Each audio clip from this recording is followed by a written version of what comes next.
sénateur. Alors, à la FNSEA, on n'oppose pas les tailles de production et les tailles d'exploitation et les types d'exploitation pour une simple raison, c'est que vous parliez de la moyenne des exploitations dans votre département, mais chez moi, c'est plus du quintuple, la moyenne, voyez-vous, parce que le biotope n'est pas le même, la planimétrie n'est pas la même, et pour avoir eu la chance de me rendre dans votre département, à la fois pour discuter avec les agriculteurs, mais aussi pour aller sur des exploitations dans les monts du Lyonnais, j'ai vu la diversité de votre département.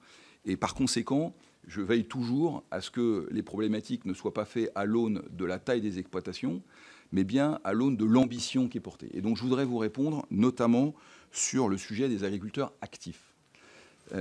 C'est un débat porté d'ailleurs à la FNSEA par quelqu'un qui est de votre territoire, Bertrand Lapalus en l'occurrence, qui porte cette ambition de la définition de l'agriculteur actif pour qu'on veille à ce que justement on n'ait pas demain des gens qui puissent bénéficier de la politique agricole commune de la PAC qui ne soient que des donneurs d'ordre et pas en tant que tels des agriculteurs. C'est le cas notamment en Italie.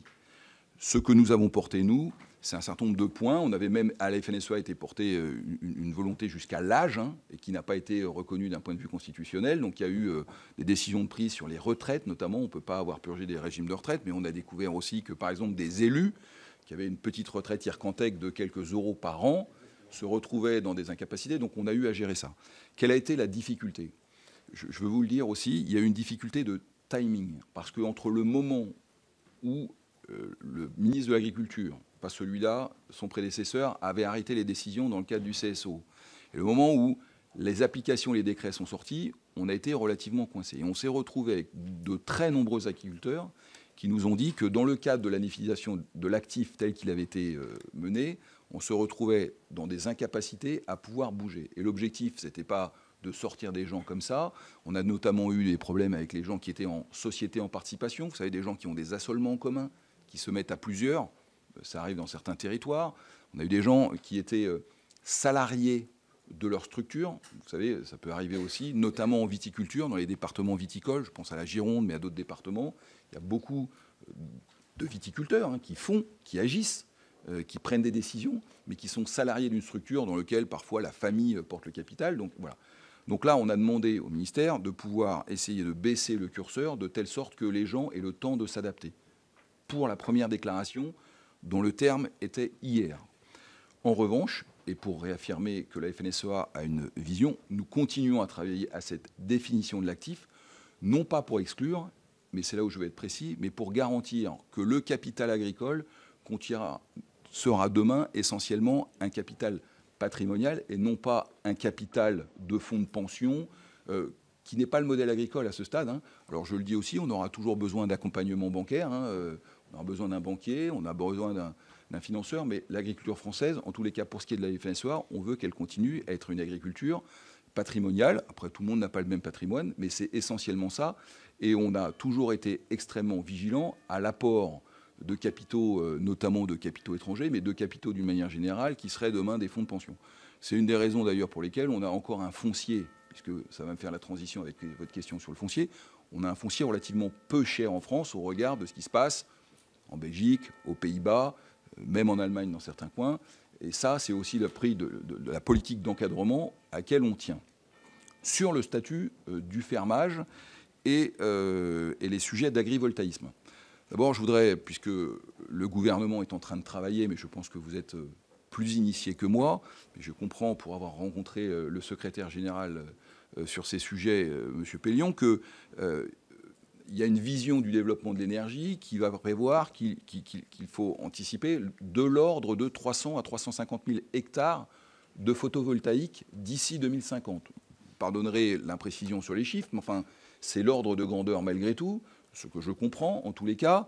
Nous, qu'avons-nous dit ? Nous nous sommes opposés fermement à un photovoltaïsme au sol qui détruit de la valeur ajoutée. En revanche, nous avons dit de manière équilibrée que nous n'étions pas hostiles à la production de photovoltaïque en fonction des territoires, à la condition sine qua non que ça ne réduise pas la capacité de production, en tous les cas pas significativement la capacité de production. Dit autrement, aujourd'hui, on a vu naître beaucoup de projets dans lesquels on avait un peu de projets agricoles que je qualifie d'exotiques ou de peu crédibles, et les projets qu'on commence à voir arriver sont beaucoup plus robustes pour permettre aux agriculteurs de continuer à produire soit de l'élevage, soit en viticulture avec des panneaux, des ombrières, enfin des choses un peu techniques qui permettent d'avancer, et y compris maintenant en grande culture avec des panneaux qui peuvent permettre aux engins de passer. Sur l'aspect opportunité et esprit de levier financier de la production d'énergie versus la production agricole. Nous, on est très favorable à des projets les plus collectifs possibles, parce que c'est aussi la garantie qu'on aura demain de pouvoir assurer une forme de rentabilité des projets dans lequel le monde agricole aura sa part. C'est la discussion que nous avons en ce moment avec les énergéticiens, c'est de dire que dans le cadre de l'intérêt de la nation à développer des énergies renouvelables, nous ne sommes pas hostiles, simplement, on ne veut pas juste être la variable d'ajustement. Donc nous, on dit quels sont les types de projets, quelle valeur crée le projet et comment on répartit la valeur. Pardonnez-moi la comparaison, mais c'était exactement la même discussion qu'avec la grande distribution.